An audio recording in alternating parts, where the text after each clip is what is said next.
itu takdir.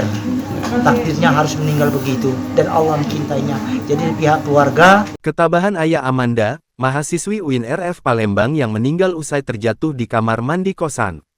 Keluarga Amanda Febrianti nampak pasrah dengan kenyataan bahwa mahasiswi UIN Raden Fatah Palembang tersebut meninggal akibat terjatuh di kamar mandi kosannya. Sebelumnya, penemuan jenazah Amanda di kosannya di Jalan Lebak Rejo, Lorong H. Abu Bakar, Kelurahan Sekip Jaya, Kecamatan Kemuning Palembang menghebohkan penghuni kos, Rabu tanggal 26 September tahun 2024.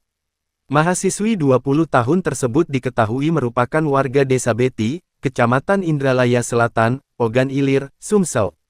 Jenazah Amanda dimakamkan di tempat pemakaman umum TPU, Desa Beti pada Kamis tanggal 26 September tahun 2024 pukul 10. Ayah Amanda, Faisal tampak tabah dengan kepergian